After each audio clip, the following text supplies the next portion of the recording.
in the United States for some reason. Now, there's a few reasons why this might be. I mean, a lot of people already know there's a surprisingly high amount of people who just walk into a carrier store to buy their phones in the US. So if you don't have a deal with a carrier, then things might not go well for you there. And this is an enthusiast only thing. They're selling them online, so that's understandable. But then you get to the stats.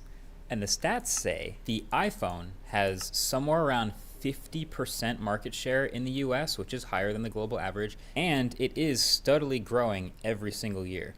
And worst of all, 87%, that's not a typo, 87% of teenagers in the US have an iPhone. And that honestly feels like the most damning one, because that means they got them early. Like, everyone knows about the walls Apple builds up around their ecosystem to try to keep people in the iPhone walled garden.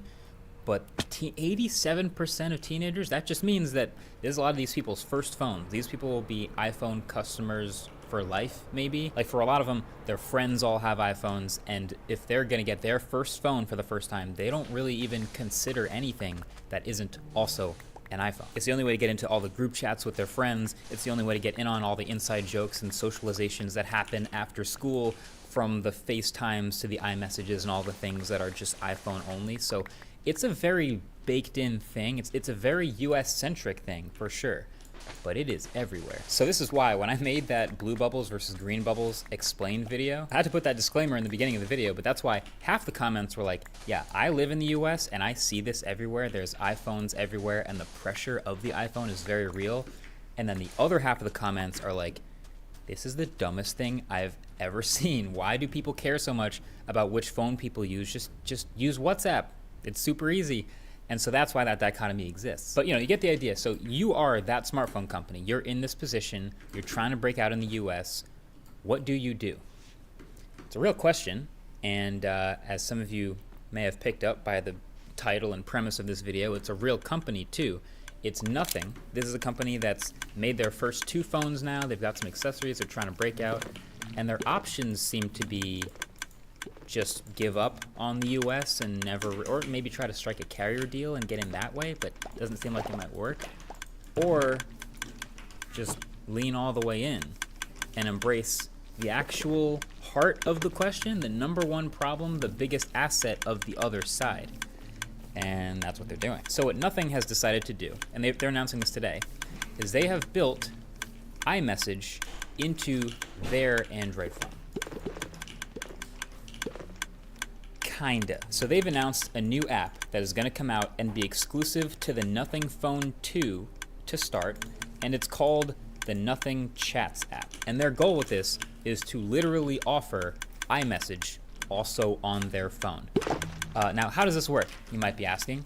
Great question, glad you asked. So I've got it here. This is an app that's co-developed with a company called Sunbird, who has been doing this for a little while in a restricted beta. You might have heard of it, and there's also a couple of others floating around like this. And basically what it does is it lets you sign into it using an Apple ID. So you can just sign up for an Apple account without any Apple products. You sign up for an Apple ID, and then you sign into the app, and it will give you as many iMessage features as possible without actually having an iPhone. So okay, a couple of things about this.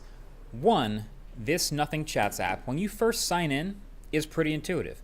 You go through the setup process to create a Nothing account and then connect your Apple ID. So like I said, you can make an Apple ID even if you have no Apple products, and then you sign in, and then everything just seems to work fine. It's more or less looking exactly like a skinned version of the Sunbird beta app.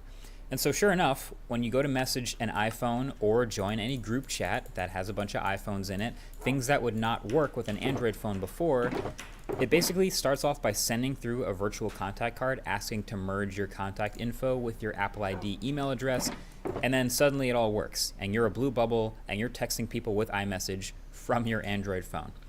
Also, high quality media is working. So you might have heard of this issue already. This is actually one of my biggest annoyances, but when you message an iPhone with an Android phone or vice versa, and you send like a video or a photo, it's like super blurry because it's been compressed a lot to fit in the file size limits of MMS. But now you actually get that full resolution photo and video treatment as if you're just 2 iPhones talking to each other, which is actually very convenient.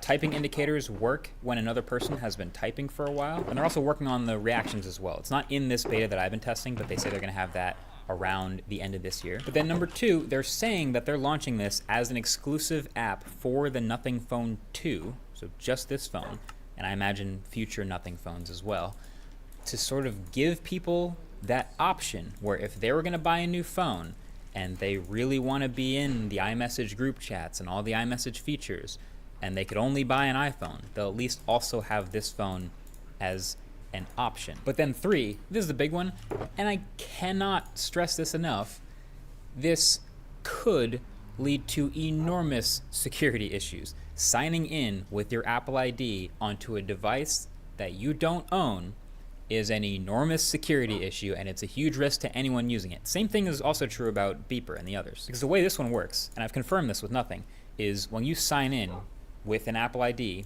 it's literally signing in on some Mac Mini in a server farm somewhere. And that Mac Mini will then do all of the routing for you to make this happen. You will never see or actually hold or use that Mac Mini.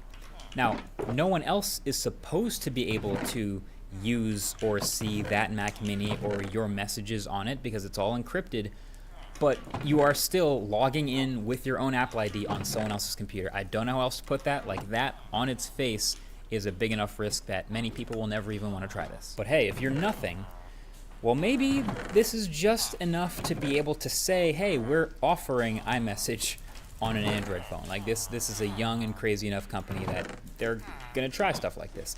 So maybe people will consider a Nothing phone in the US instead of an iPhone that everyone seems to just choose by default. I actually talked to Nothing about this as I was testing it before this is all going live, and I actually asked Carl Pei straight up, what do you think Apple is going to do or say about this once they find out about it? Because as this video goes live, Apple's finding out about this. And his answer was, honestly, probably nothing. But just because there's a weird timeline we're living in here in 2023 where Apple kind of can't really retaliate publicly because they've already been up against so much antitrust pressure. Everyone already knows Apple is using iMessage and its powers to keep people from leaving the iPhone. But if Apple now publicly acknowledges this as a competitor in the space that they've got to shut down or something like that, it could sort of shine a light on it in a way they don't actually want. And for them, this is real.